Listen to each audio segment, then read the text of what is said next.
हाय दोस्तों, कैसे हैं आप लोग। आशा करती हूँ सब लोग अच्छे होंगे। आज हम लोग पॉलिटी के कुछ महत्वपूर्ण क्वेश्चनों के बारे में जानेंगे जो आजकल एग्जाम में पूछे जा रहे हैं। सबसे पहले हम कल के उन दो प्रश्नों का आंसर जानेंगे। प्रश्न संख्या 1, राज्यसभा से संबंधित निम्नलिखित कथनों में से कौन सा एक सही है। इसके ऑप्शन है ए, राज्यसभा का विघटन नहीं होता है।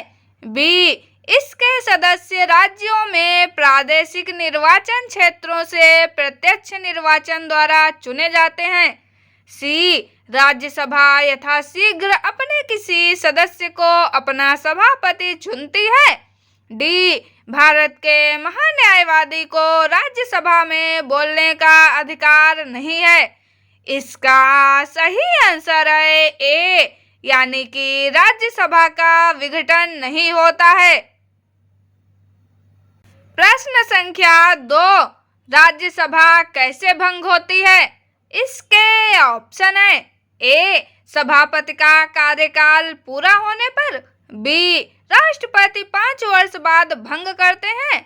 सी, लोकसभा के साथ स्वतः भंग हो जाती है। डी, उपर्युक्त में से कोई नहीं। इसका सही आंसर है डी, यानी कि उपर्युक्त में से कोई नहीं। अब चलते हैं आज के प्रश्नों की ओर। प्रश्न संख्या 1, राज्यसभा किसके द्वारा भंग की जा सकती है। इसके ऑप्शन है ए, राष्ट्रपति द्वारा। बी, प्रधानमंत्री द्वारा। सी, मंत्रिपरिषद द्वारा। डी, उपर्युक्त में से किसी के द्वारा नहीं। इसका सही आंसर है डी, यानी कि उपर्युक्त में से किसी के द्वारा नहीं। अगला प्रश्न, राष्ट्रपति द्वारा राज्यसभा में कितने व्यक्ति मनोनीत किए जाते हैं। इसके ऑप्शन है ए, 10। बी, 15। सी, 12। डी, 20। इसका सही आंसर है सी, यानी कि 12। अगला प्रश्न, प्रथम अभिनेत्री जो राज्यसभा के लिए नामांकित की गई। इसके ऑप्शन है ए, जयललिता। बी, नरगिस दत्त। सी, वैजयंती माला। डी, देविका रानी। इसका सही आंसर है डी, यानी कि देविका रानी। अगला प्रश्न, निम्नलिखित में से कौन सा एक कथन राज्य सूची के विषय के संबंध में विधि बनाने की संसद की शक्ति के बारे में सही नहीं है। इसके ऑप्शन है ए, राज्यसभा को घोषित करना होगा कि ऐसा करना राष्ट्रीय हित में है। बी, राज्यसभा को उपस्थित और मत देने वाले सदस्यों में से कम 2/3 सदस्यों द्वारा समर्थित संकल्प पारित करना होगा। सी, ऐसी विधि संपूर्ण भारत या उसके किसी भाग के लिए बनाई जा सकती है। डी, राज्य सूची में सम्मिलित विषय के संबंध में राष्ट्रीय हित में विधि केवल राज्यसभा बना सकती है। इसका सही आंसर है डी, यानी कि राज्य सूची में सम्मिलित विषय के संबंध में राष्ट्रीय हित में विधि केवल राज्यसभा बना सकती है। ये कथन सही नहीं है। अगला प्रश्न, राष्ट्रहित में भारत की संसद राज्य सूची के किसी भी विषय पर विधिक शक्ति प्राप्त कर लेती है यदि इसके लिए एक संकल्प ए, लोकसभा द्वारा अपनी संपूर्ण सदस्यता के साधारण बहुमत से पारित कर लिया जाए। बी, लोकसभा द्वारा अपनी संपूर्ण सदस्य संख्या के कम से कम 2/3 बहुमत से पारित कर लिया जाए। सी, राज्यसभा द्वारा अपनी संपूर्ण सदस्यता के साधारण बहुमत से पारित कर लिया जाए। डी, राज्यसभा द्वारा अपने उपस्थित एवं मत देने वाले सदस्यों के कम से कम 2/3 बहुमत से पारित कर लिया जाए। इसका सही आंसर है डी, यानी कि राज्यसभा द्वारा अपने उपस्थित एवं मत देने वाले सदस्यों के कम से कम 2/3 बहुमत से पारित कर लिया जाए। अगला प्रश्न, भारतीय संविधान का कौन सा अनुच्छेद संसद को राज्य सूची के विषय पर कानून बनाने के लिए शक्ति प्रदान करता है? इसके ऑप्शन है ए अनुच्छेद 115, बी अनुच्छेद 117, सी अनुच्छेद 240, डी अनुच्छेद 249। इसका सही आंसर है डी, यानी कि अनुच्छेद 249। अगला प्रश्न, निम्नलिखित कथनों पर विचार कीजिए। 1. राज्यसभा में धन विधेयक को या तो अस्वीकार करने या संशोधित करने की कोई शक्ति निहित नहीं है। 2. राज्यसभा अनुदानों की मांगों पर मतदान नहीं कर सकती है। 3. राज्यसभा में वार्षिक वित्तीय विवरण पर चर्चा नहीं हो सकती। उपर्युक्त कथनों में से कौन सा सही है? इसके ऑप्शन है ए केवल 1, बी केवल 1 और 2, सी केवल 2 और 3, डी 1, 2 और 3। इसका सही आंसर है बी, यानी कि केवल 1 और 2 नंबर के कथन सही हैं। अगला प्रश्न, निम्नलिखित विशेषाधिकारों में से कौन से भारत के संविधान द्वारा राज्यसभा को प्रदत्त किए जाते हैं? इसके ऑप्शन है ए राज्य का वर्तमान राज्य क्षेत्र परिवर्तित करना और राज्य का नाम परिवर्तित करना, बी संसद को राज्य सूची में नियम बनाने और एक अथवा एकाधिक अखिल भारतीय सेवाओं का सृजन करने हेतु सशक्त बनाने के लिए एक प्रस्ताव पारित करना, सी राष्ट्रपति की निर्वाचन प्रक्रिया में संशोधन करना और राष्ट्रपति की सेवानिवृत्ति के पश्चात उसकी पेंशन निर्धारित करना, डी चुनाव आयोग के क्रियाकलापों का निर्धारण करना और चुनाव आयुक्तों की संख्या निर्धारित करना। इसका सही आंसर है बी, यानी कि संसद को राज्य सूची में नियम बनाने और एक अथवा एकाधिक अखिल भारतीय सेवाओं का सृजन करने हेतु सशक्त बनाने के लिए एक प्रस्ताव पारित करना। अगला प्रश्न, निम्नलिखित में से किसके संबंध में राज्यसभा का अनन्य अधिकार है? इसके ऑप्शन है ए राष्ट्रपति को अपदस्थ करने हेतु कार्यवाही प्रारंभ करना, बी सर्वोच्च न्यायालय के न्यायाधीशों को अपदस्थ करने हेतु कार्यवाही करना, सी एक नई अखिल भारतीय सेवा के सृजन हेतु संस्तुत करना, डी उपरोक्त में से कोई नहीं। इसका सही आंसर है सी, यानी कि एक नई अखिल भारतीय सेवा के सृजन हेतु संस्तुत करना।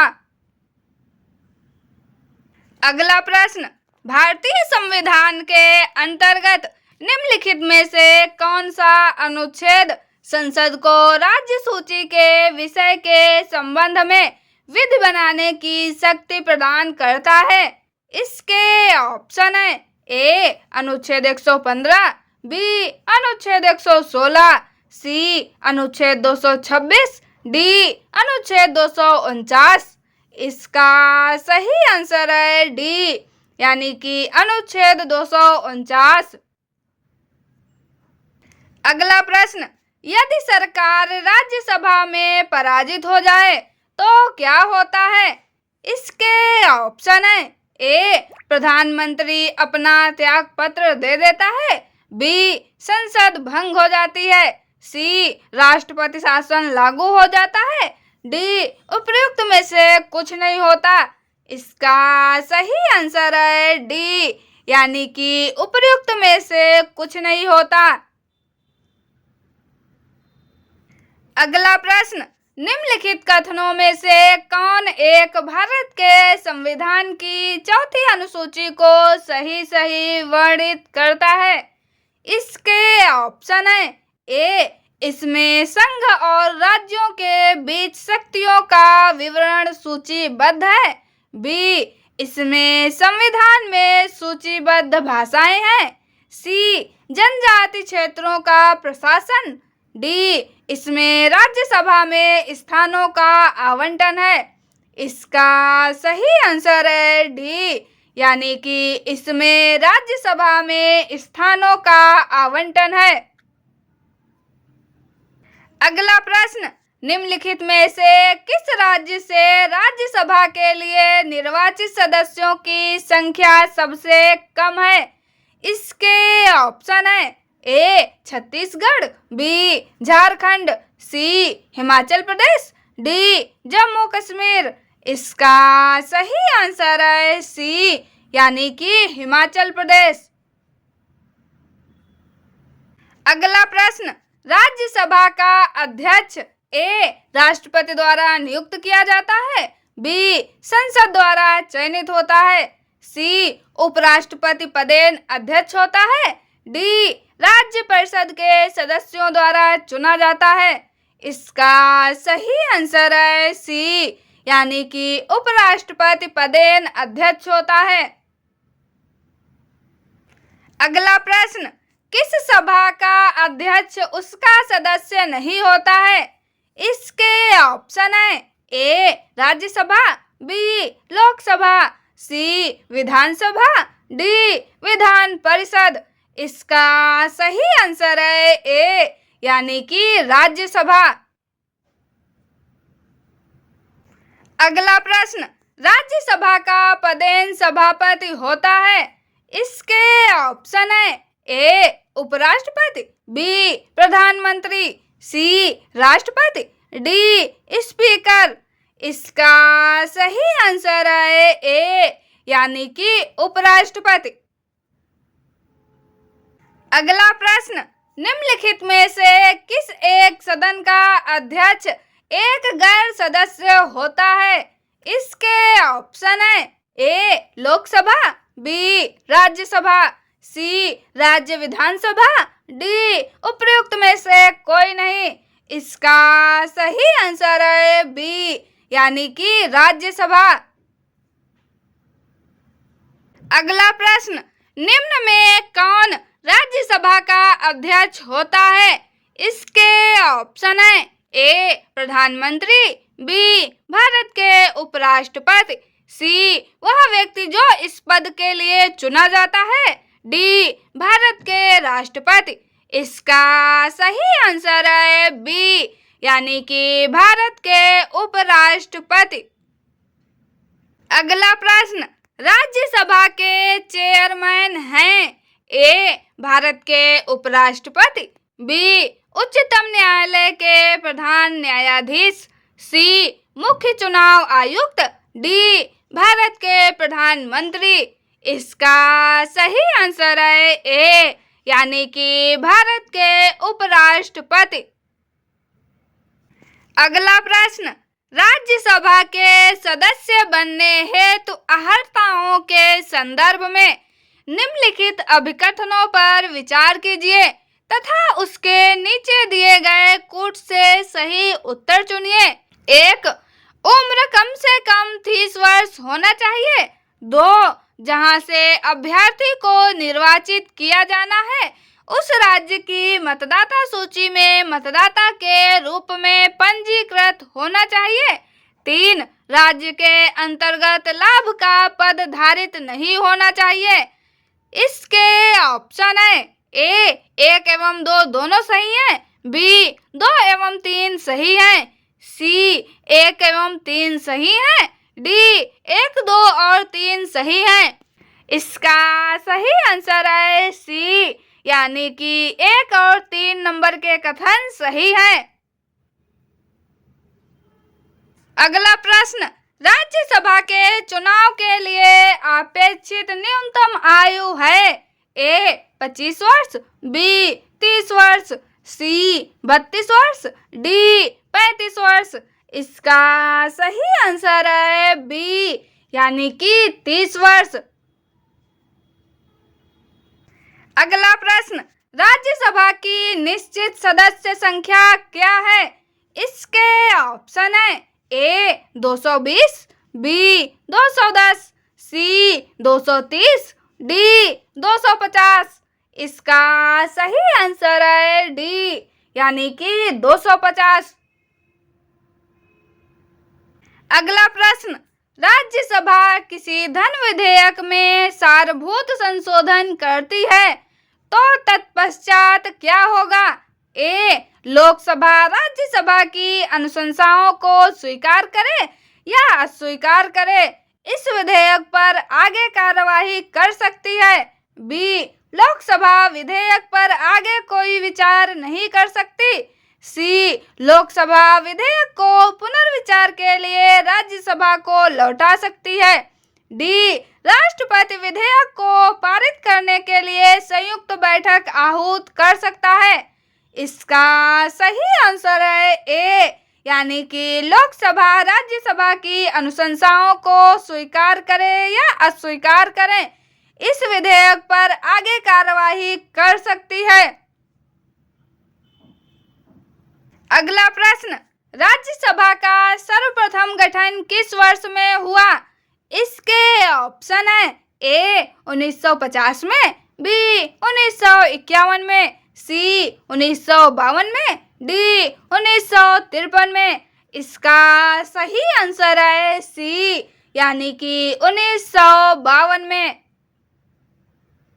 अगला प्रश्न, निम्न में से कौन राज्यसभा का सदस्य होते हुए भी लोकसभा की कार्यवाही में भाग ले सकता है? इसके ऑप्शन है ए राज्यसभा का मनोनीत सदस्य जो क्षेत्र विशेषज्ञ हो, बी राज्यसभा के उपसभापति, सी मंत्री जो राज्यसभा का सदस्य हो, डी राज्यसभा में सदन का नेता। इसका सही आंसर है सी, यानी कि मंत्री जो राज्यसभा का सदस्य हो। अगला प्रश्न, निम्नलिखित में से राज्यसभा के विषय में कौन सही है? एक यह भंग नहीं की जा सकती है। 2 इसका कार्यकाल 5 वर्ष का होता है। 3 प्रत्येक 2 वर्ष बाद इसके 1/3 सदस्यों का कार्यकाल समाप्त हो जाता है। 4 इसके सदस्य 25 वर्ष से कम आयु के नहीं होंगे। नीचे दिए गए कोड से सही उत्तर का चयन करें। इसके ऑप्शन है ए 1, 2 और 3, बी 2, 3 और 4, सी 1 और 3, डी 2 और 4।